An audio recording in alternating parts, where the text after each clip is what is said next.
এই দেখো পাস্তা সেদ্ধ করা হয়ে গেছে। যে আলু পেঁয়াজ নিয়ে এসেছি, অল্প সামান্য করে পাস্তা করবো। সাদা তেলটাও নিয়ে এসেছি। গরুর দুধের পয়সা দিতে হবে, সেটা বের করে নিয়ে এসেছি, কারণ লোকটা কখন যে দুধ রেখে দিয়ে চলে যায় বুঝতেই পারি না। এই যে পেঁয়াজটা ভাজতে দিয়ে দিয়েছি তেলে, সামান্য 2-4টে চিনি ছড়িয়েছি। আর আলু দিতেই হবে, না হলে আমার পতিদেব খাবে না, ওই জন্য আলুটাও মোটা মোটা করে কেটে নিয়েছি। তো এই দেখো বরের পাতে একটু পাস্তা ছিল, ওই পাস্তাটা খেলাম, একটু চা করলাম, আবার খেলাম। এখন 9:20 বাজে, 9:21।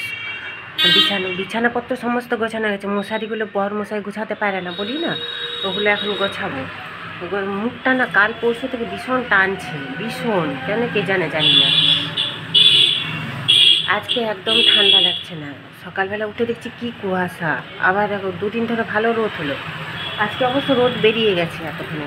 আজকে কিছুই কাচিনি, কোনো কিছু কাচার নেইও, ওই জন্য কাচিনি। চাদরগুলো কেচে নিলে হতো, থাক কালকে কাচবো। বরের জামা প্যান্ট ছাড়বে একবারে, তখন কাচবো। আর একসাথে না হলে না, একটা দুটো করে প্রতিদিন কাচলে বিরক্ত লাগে। একসাথে কেচে নিলাম, বাবা ঝামেলা চুকে গেল। চাদরগুলো কালকে 2টো চাদর আবার কেচে ধুয়ে উঠিয়ে দেবো ভাবছি। আজ কতগুলো গোছানোর আছে, মানে কাঁচা ধোয়া যেগুলো আছে বাইরে, ওগুলো গোছানোর আছে। মেয়ের সোয়েটারটা, আমার নিজের সোয়েটার, বরের জামা প্যান্ট, ওগুলো সব আলমারিতে রাখবো ন্যাপথলিন দিয়ে। এখন ওগুলো করবো। এটা রেখে ধুয়ে নিয়ে চলে আসি, এসে তারপরে করব। আজকে বুধবার, বাবা ডাকছিল, গেলেও হতো। এখন আর এই বেলা যাবো না, যাবো সে বিকেলবেলার দিকে। কাল থেকে মটর ভিজিয়ে রেখেছিলাম জানো। কালকে রাত্রে ডিউটি থেকে এসে বরমশাই বলল যে আমি রুটি তরকারি নিয়ে যাব কালকে সকালে, কালকে দুপুরে আর আসবো না। ঠিক আছে, তো মটর ভিজালাম। তো কালকে দিদি সেই কচুরি দিয়েছিল, আলুর তরকারি। ও তো আলুর তরকারি খেলো না, ঝাল ছিল বলে, ও ঝাল খেতে পারে না। তো কি বলে, সে তো আলুর তরকারি খেলো না, কচুরিগুলো খেলো। আমি একটা কচুরি খেলাম, ও তার আরগুলো খেলো। তরকারিটা দিয়ে আমি মুড়ি খেলাম। তো কালকে রাত্রে ওই হয়ে গেছে। দিয়ে রাত্রেবেলা হঠাৎ বলছে রুটি তরকারি করতে হবে না। তাহলে বলছে অফিসে হয়তো খাওয়া দাওয়া হবে কালকে, মানে আজকে 4-5 জন অফিসার আসার আছে। এবার যদি আসে তাদেরকে খাওয়াতে নিয়ে যাবে হোটেলে। এবার খাওয়াতে নিয়ে যাওয়া মানে ওকেও খেতে হবে, ও খাবে, আরেকজন অফিসার থাকবে, জিএম নাকি, সে খাবে। ওদের অফিসের 4-5 জন আসবে বাইরের, আর ওরা 2 জন মতন ওদের অফিসে। এরা সব খেতে যাবে। আর যদি অফিসাররা না আসে, বলছে আমি ওইখানে যে রান্না করে, মানে রান্না করে দেয় যাদের আর কি, 4-5 জনের রান্না করে, 4-5 জন না, 7-8 জনের রান্না করে, যারা খায় আর কি, বাড়ি থেকে খাবার নিয়ে আসে না, প্রতিদিনই খায়, তাদের সাথে রান্না করিয়ে খেয়ে নেব পয়সা দিয়ে। তাই ভালো।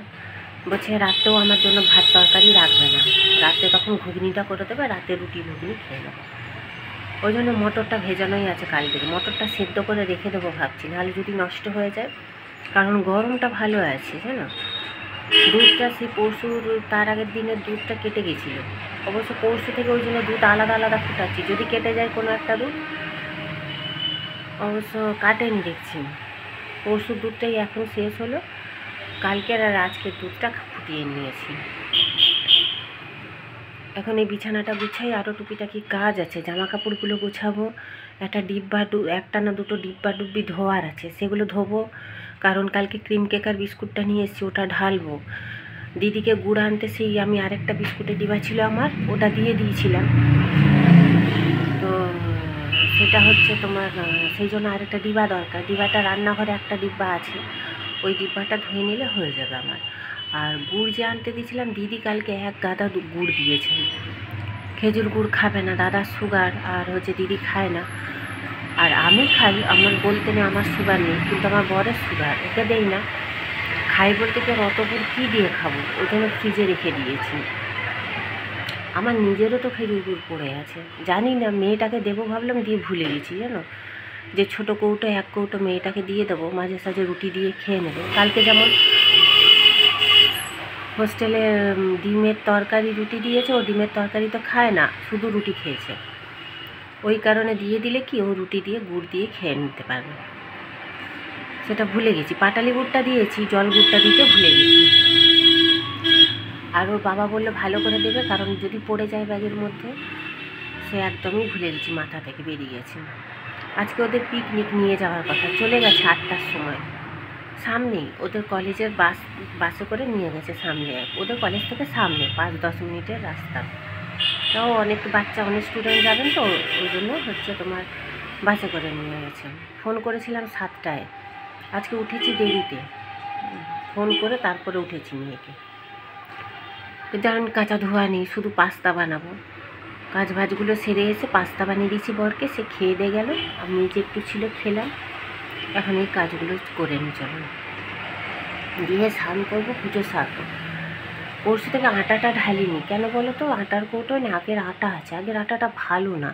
সামনের এই ভালো দোকান থেকে নিয়ে এসছে, এই দোকানের আটাটা এখন যে কী হয়েছে, অবশ্য সারা দুনিয়ার এই মানে আমাদের বেশিরভাগ খড়গপুরের পূর্ণবাজারের লোক এখান থেকে আটা নেয়, আমাদের ইন্দার থেকেও লোক নিয়ে যায়, তবু দেখো আটাটা ভালো না। মানে এই আটাটা কেমন হবে, ওই জন্য মেশাইনি। চলো এখন যাই। রান্নাঘরটা ঠিক করার সময় রান্নাঘরের সমস্ত বাসন কুসন পুরনো আর কি, ভালো সবে নেই। ছোটো ঘরটায়, এই যে ছোটো ঘরটায় রেখেছিলাম জানো তো, এই পাটাটার উপরে আমার ঠাকুর বাসন থাকতো এইখানটায়, অবশ্য অনেক দিনের, আজের নাকি। ওই দেখো নিচে অ্যাঙ্গেল লাগানো, দাঁড়াও ভেতরে দেখাচ্ছি, অন্ধকার তো বুঝতে পারবে না, খুব একটা ভালো নেই এখানে, লাইট নেই যে দেখাবো। তো এটা ভেঙে গেছে, একদিকটা খুলে গেছে অ্যাঙ্গেলটা, তো সেটা ঠিক করানো হয়নি। এই ঘরটাকে পরিষ্কার করে এখানে আমার আগে ঠাকুর বাসনই থাকতো, আর কিছু থাকতো না। আর এই মিক্সেপটা দেখছো, এই যে এটা হচ্ছে আমি বিয়ে হয়ে আসার থেকে, এটা অনেক পুরনো, কাঠটা কত সুন্দর, এখন এতটুকু নষ্ট হয়নি। শুধু এই যে সামনের নেটটা দেখছো, এই যে নেটটা, ওই নেটটা হচ্ছে একটু মানে ফুটো ফুটো করে দেয় ইঁদুরে, তা এখন ইঁদুর নেই, এখন আর ফুটো ফুটো করে না, এখন ইঁদুর নেই ও ঘরে।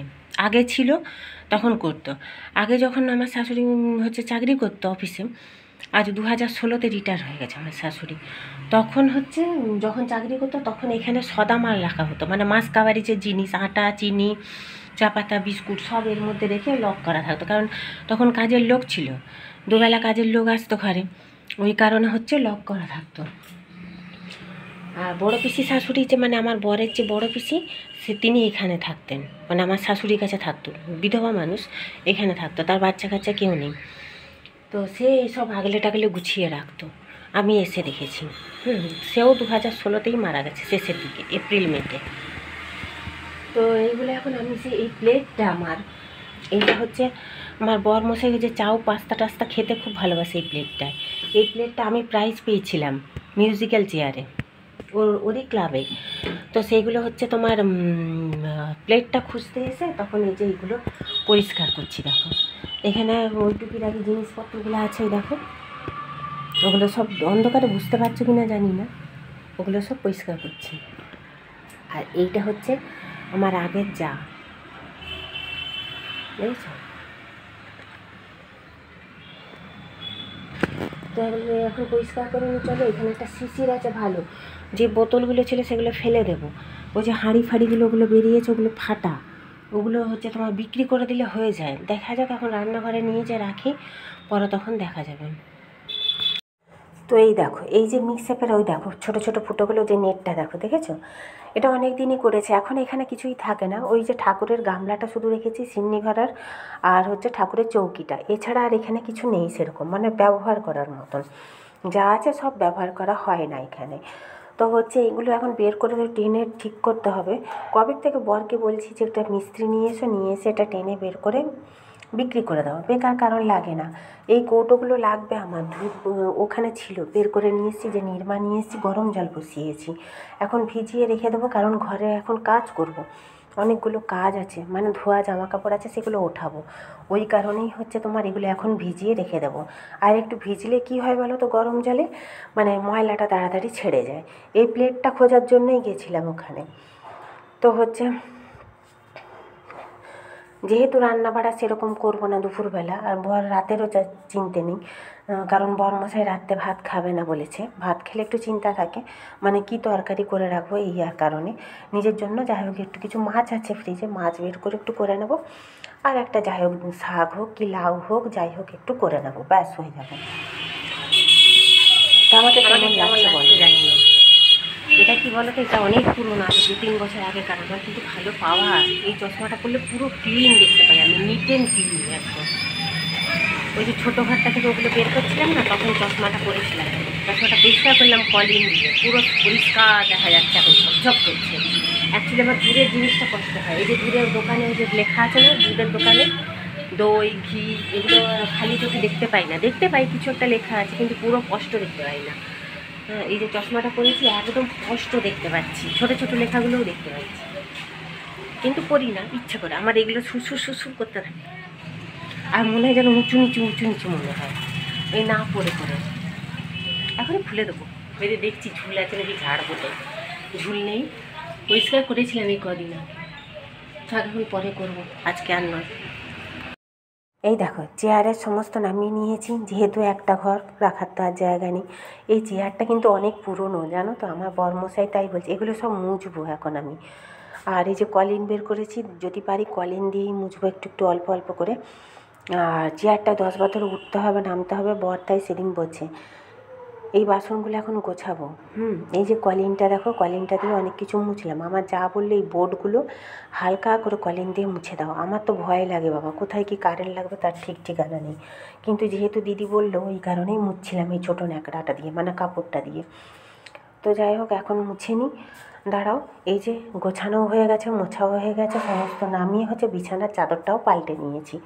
দেখো কত ঝুল পড়েছে, কারণ হচ্ছে ফ্যানটা মুছছিলাম বলে। কি বলো তো, জিনিসপত্র যে করবো, আলাদা একটা চেয়ার কিনবো, রাখার তো জায়গা নেই, কোথায় রাখবো, ওই কারণেই হচ্ছে কিনি না জানো তো। এটা দেখছো অনেক বেলায়, প্রায় 1টা বাজতে যায়, এখনও এইগুলো কৌটোগুলো ধোয়া হয়নি, ধোবো একটু পরে ঠিক ধুয়ে নেবো। কারণ আজকে তো সেরকম রান্না বাড়ার কোনো চাপ নেই, আর তাড়াহুড়োরও কোনো চাপ নেই, কারণ বরমশাই আসবে সেই রাত্রে। এই আলুটা একটু দাগ দাগ লাগছে, কিন্তু এটা কেটে বাদ দিয়ে দেবো। এতটা আলু ফেলে দেবো বলো, কষ্টের পয়সা, এই তো গল্প কাটা গণাগন্তি পয়সা, তার মধ্যে যদি এই আলু কেটে মানে আলুটা যদি পুরোই ফেলে দিই তাহলে কি হবে বলো। আমার তো আর চাকরি বাকরির পয়সা নয়। তো আমাদের ঘরের বউদের একটু বুঝে শুনেই খরচা করতে হয়, কিছু করার নেই। আর যেহেতু নিজে খাবো ওই কারণেই হচ্ছে করে নিচ্ছি। তবে আলুটা ভালো আছে, গন্ধ শুকে দেখলাম ঠিকই আছে, সামান্য একটু দাগ হয়েছিল সেটা কেটে বাদ দিয়ে দিয়েছি। এটা মাছের ঝোলে দেবো, আর একটু সামান্য লাউয়ের তরকারি করেছি। আর আমি তো রাত্রে লাউ খাই না, আমি কেন, আমার বাড়িতে কেউই খায় না, ওই কারণ হচ্ছে একবেলার জন্য এতটুকুনি করবো অল্প করে। তো এই দেখো মাছের ঝোল আমার হয়ে গেছে। এইটা দেখছো আরও বেলায় প্রায় 3টে বাজতে যায়। এই দেখো দিদি গুড়টা যে দিয়েছিল ওই গুড়টা বের করে নিয়ে এসেছি। এই যে কৌটো টোটো মাজা হয়ে গেছে, তবে শিশিরটা আমার মাজা হয়নি। কি করেছি দেখো, এই দেখো ঘুগনি করে নিয়েছি। সকালে বললাম না মটরটা কাল থেকে ভেজানো ছিল, ওই জন্য ঘুগনিটা করে নিলাম। যেহেতু রান্নার চাপ ছিল না, সময়ও ছিল অনেকটা, ওই জন্য গ্যাস ট্যাস মুছে টুছে আমি ঘুগনি করলাম। আবার এখন এগুলো মুছতে হবে, সমস্ত মুছে গুছিয়ে নিয়েছিলাম, কিন্তু ওই যে আদা রসুন ছাড়ালাম, এগুলো আবার গুছিয়ে দিলে আবার একটু মুছে নেব। আমার বাতি জানো তো মোছামুছি করা। তো যাই হোক, বাতি বলো যাই হোক বলতে পারো। তো এই যে লুচি করছি, কেমন লাগলো জানিও।